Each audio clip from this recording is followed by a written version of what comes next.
you've been married or in a relationship for a number of years, you know your feelings about your loved ones evolve.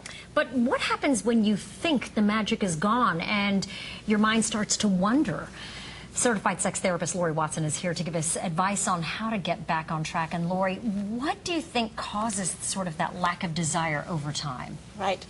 I think that sex and sexual attraction requires a mystery. And when we live with someone, there just isn't as much mystery anymore. And it's scary because if you lose your attraction to someone that you've committed your lifetime to, we wouldn't necessarily hook up with somebody that we're not attracted to.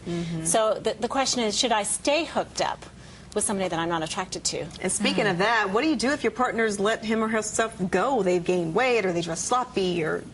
what do you do? Make a positive request. Tell them, say, I love the way we fit together better when you're thinner. Would you please lose the weight so that we can have better sex? Don't nag them. Don't monitor them. And don't sabotage them with, suggestions to go out to ice cream or big meals. Okay. Right. Support them. Now, can people just kind of get tired of being intimate with the same person, that monogamous relationship? I think that peanut butter and jelly sandwiches are great, and if we had them every day, though, we might be bored with them, and we might find them repulsive. And married sex requires creativity.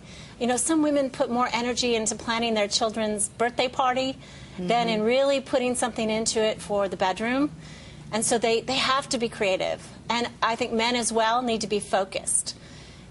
We need connection from our male partners, and that focus is really sexy. Are there mistakes that couples make that make their eyes wander? The biggest mistake that I see is women come in and tell me they have low libido, they're not attracted to their partner.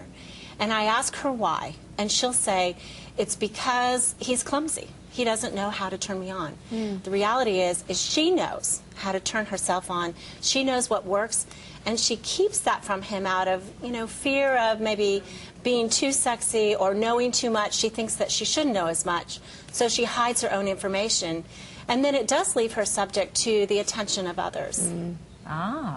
Okay. So I guess the key is to not act on that. Well, yeah, to communicate, but not act on that. Absolutely. Affection from others. Yeah, attraction can be restored. Yeah, the magic can come back. Okay. All right. So whether it means having a glass of wine to open up the conversation that you might be afraid to have? Yes. Wine is a great aphrodisiac, and it's a great relaxer. All those pills. I'm like, what's wrong with a six-pack? Cheaper. It is cheaper. But it can help to maybe take away the inhibition about talking about it, right? Yes. And I think women really need to open up and say what they know.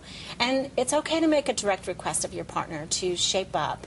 Men really respond to that often better than women do. Especially if you tell them they're going to get more sex as a result. Exactly. Love that. We all might have to make that deal with the devil. Laura, it's always insightful when you come by. Thank you. Thanks so much. Thank you. Thank you for joining us today.